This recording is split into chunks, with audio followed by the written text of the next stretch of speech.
Tonight we have a contemplation on how does suffering begin? To understand how suffering begins, let your mind rest naturally in this moment, not following any thoughts of the past or the future.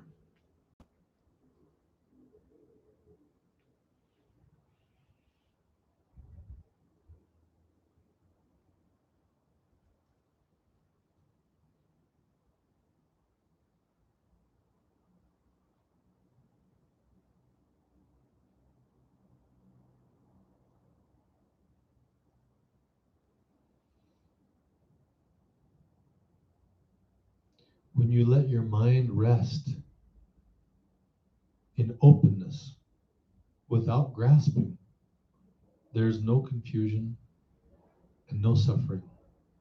The mind is simply aware and clear.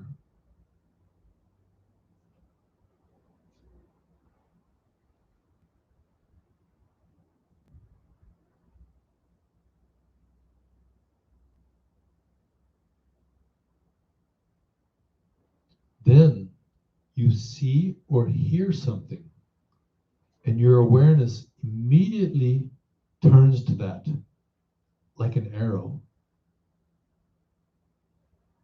Ask yourself, when you perceive something, do you experience any suffering in the act of perception itself?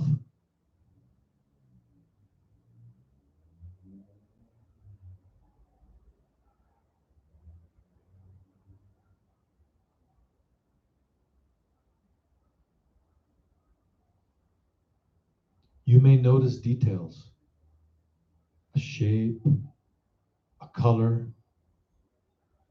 Do you experience any suffering at this point? Is it possible for your mind to remain relaxed and open as you perceive these details?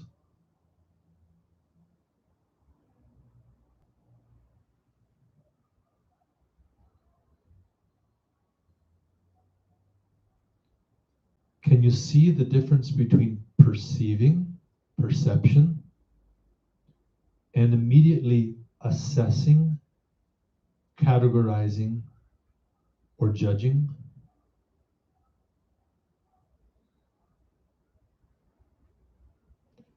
Allow your mind at this point to judge the object that you're perceiving. You either like it or not. Then watch carefully to determine if disturbance arises in your mind.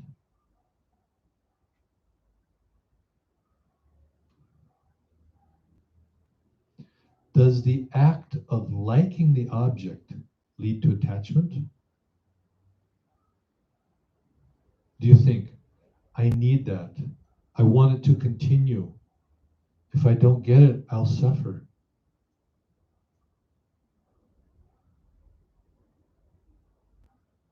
Does your not liking it make you want to get rid of it?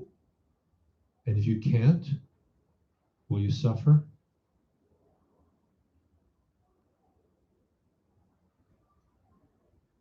Is it necessary to act on the basis of such feelings? Would these kinds of actions harm or benefit yourself and others? Would these actions based on categorizing, liking, disliking, and judging bring any benefit temporarily or ultimately?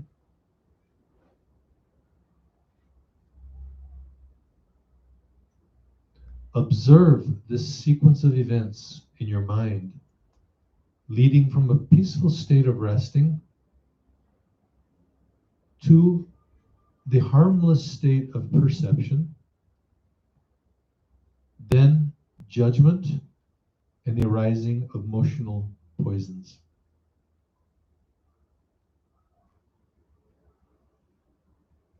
Observe how the four obscurations arise in the mind. duality, mental poisons, karma, and habitual patterns. Observe over and over again the process by which the relaxed state becomes corrupted, not by outer circumstances, but by our mind's reaction to them.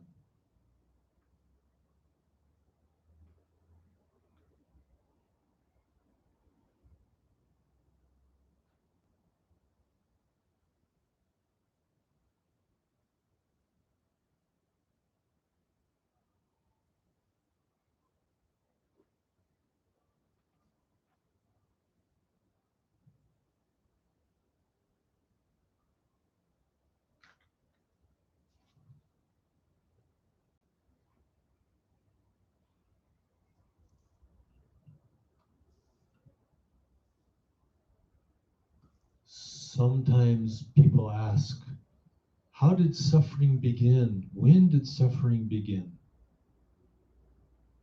And there's a long metaphysical explanation, but also there's the very short, pithy explanation that suffering begins every moment that we don't recognize. And we let our mind mistakenly judge and ascribe dualistic values to the phenomenon that we experience, simply based on a mistake, simply based on our confusion. So in that simple moment that Rinpoche describes in this contemplation, every moment we have a chance to be an awakened being or a confused being. It's as simple as that. We think, oh, I have to work such a long time to someday have meditative realization or meditative stability or meditative experience. But in fact, just in this moment, stop, rest the mind in openness, and watch the dualistic grasping and judging tendencies of our mind, and don't follow them. They may still arise. That's okay. But following them is a problem. And that's our habit.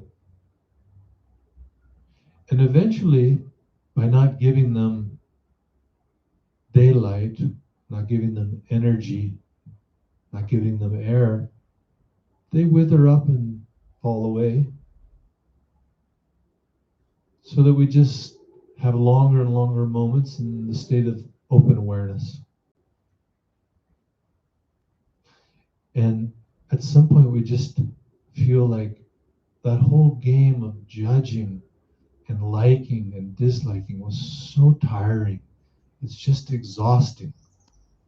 It's so much nicer and pleasant to just rest in open awareness and not trouble our minds with this never-ending creation of karma and cyclic existence.